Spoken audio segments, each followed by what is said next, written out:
आज हम आपको बता रहे हैं तुर्की के राष्ट्रपति चुनाव 2023 के बारे में। रजब तैयब अर्दोगन ने तुर्की का राष्ट्रपति चुनाव जीत लिया है। उन्होंने अब तक 10-11 चुनाव लगातार जीते हैं। लंबे वक्त से सत्ता पर काबिज रजब तैयब अर्दोगन को विपक्षी नेता कमाल क्लिकदारोग्लू से कड़ी टक्कर मिली।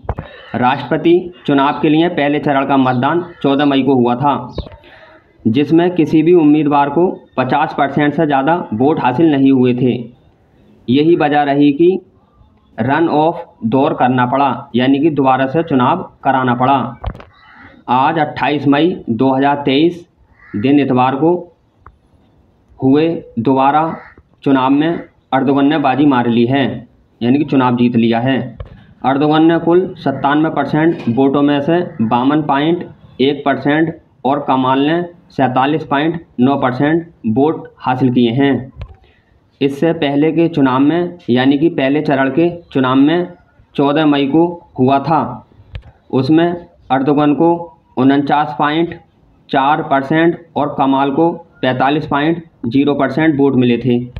सीनान ओगान को 5.3% और मुहर्रम इंस को 0.4% वोट मिले थे।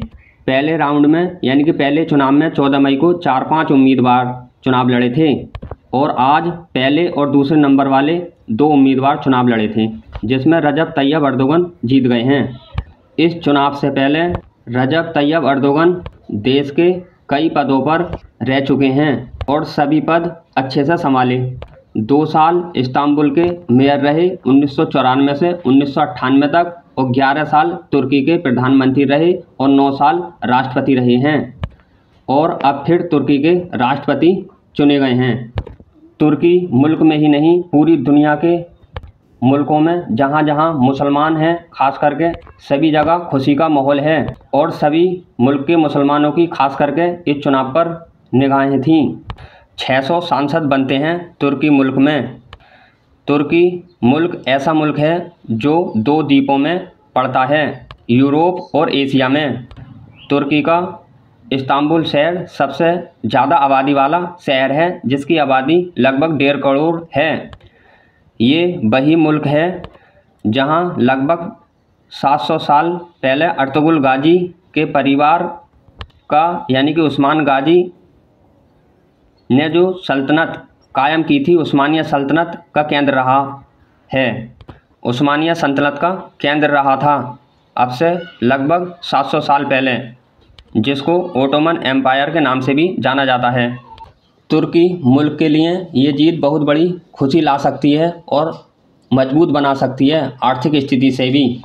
1923 में जो बैन लगाया गया था कई चीज़ों पर, जैसे कि वहाँ की ज़मीन से तेल नहीं निकाल सकते, वहाँ की नहर से होकर जाने वाले जहाज़ों से तुर्की मुल्क टैक्स नहीं ले सकता था। इस तरह का सभी बैन इस साल 2023 में 100 साल का बैन पूरा हो रहा है। अगर ये बैन हटता है तो आर्थिक मजबूत होगा देश और अर्तुगरुल गाजी के परिवार के लिए भी ये जीत बहुत बड़ी खुशी लेकर आया है। अर्तुगरुल गाजी के परिवार को 1923 में जो 100 साल के लिए देश से बाहर, यानी देश बदर कर दिया गया था कि आप 100 साल देश में नहीं रह सकते, वो भी आज इस साल उस बैन को भी 100 साल पूरे इसी साल हो रहे हैं। 1923 में बैन लगा था 100 साल के लिए और अब 2023 चल रही है।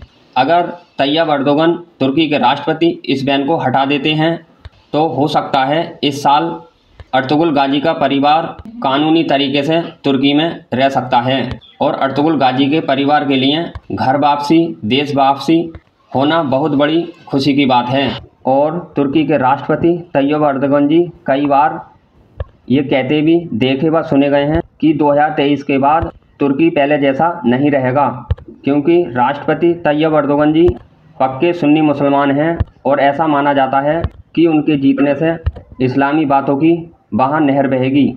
और उन्होंने ही अर्तुगरुल गाजी नाटक को रिलीज करने और बनाने में बहुत बड़ी मदद की है। इस्लामी तरीका और बातें अर्तुगरुल गाजी का और तैयब अर्दोगन जी का एक सही नज़र आता है देखने व सुनने में। जो मुल्क या व्यक्ति उस्मानिया सल्तनत ये अर्तुगरुल गाजी नाटक का मुखालफत करते रहे हैं या कर रहे हैं, वो इस जीत से दुखी हो सकते हैं।